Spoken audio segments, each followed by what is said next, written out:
Panglima TNI Laksamana Yudo Margono angkat bicara soal pengobatan alternatif Ida Dayak yang sempat diadakan di Markas Divisi Infanteri 1 Kostrad Cilodong, Depok.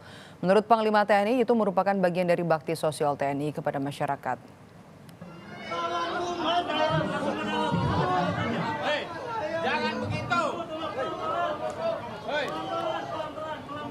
Sejumlah anggota TNI mengawal dan mengamankan Ida Dayak karena antusiasme warga yang tinggi untuk mendapatkan pengobatan alternatif darinya.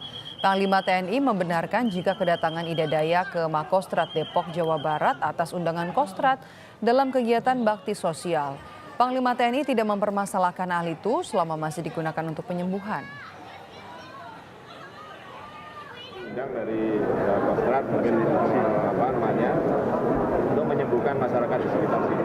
Itu kan juga merupakan bakti sosial. Wujud bakti sosial dengan masyarakat diundang. Nanti mungkin akan dibiayai oleh Kostrad untuk masyarakat di sekitar situ. Berarti emang ada? Iya. Kan cara apapun kan boleh, yang penting bisa untuk penyembuhan kan.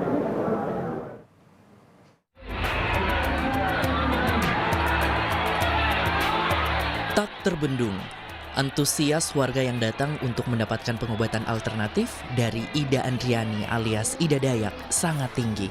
Hingga halaman Kostrad Cilodong menjadi lautan manusia Selasa 4 April kemarin. Kericuan sempat terjadi saat warga saling berdesakan dalam antrean.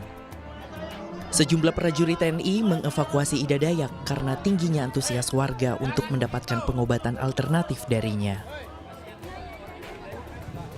Akibat ramainya kerumunan warga, seorang ibu jatuh pingsan lantaran kelelahan menunggu pengobatan alternatif yang dilakukan Ida Dayak. Untuk mencegah insiden meluas, akhirnya pengobatan Ida Dayak dibatalkan. Meski begitu, masih banyak warga yang datang berharap mendapatkan pengobatan. Nggak tahu ya Bu? Kan katanya hari Senin sampai Kamis gitu di TikTok.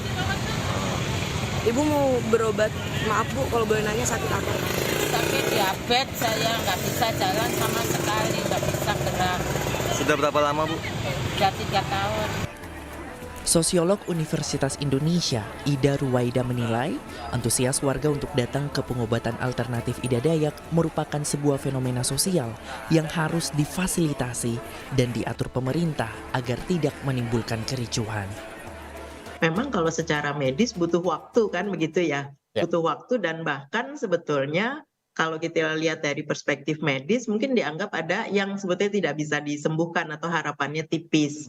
Nah tiba-tiba muncullah Ibu Ida Dayak yang kalau saya sendiri aja kalau melihat ya ada kok bisa begitu loh, kok bisa ya yang sebetulnya kondisinya mungkin sulit secara medis tapi dengan Ibu Dayak tuh kok bisa. Nah ini kan sebetulnya menjadi harusnya menjadi sebuah hal yang perlu difasilitasi juga ya oleh pemerintah, karena kalau tidak nanti akan menimbulkan keresahan atau bahkan kerusuhan begitu, kegesekan-gesekan di antara mereka-mereka yang sangat besar harapannya untuk bisa sembuh.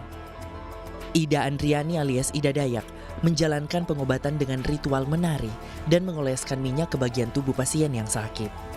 Penyakit yang diobatinya mulai dari stroke, patah tulang, hingga kesulitan berbicara.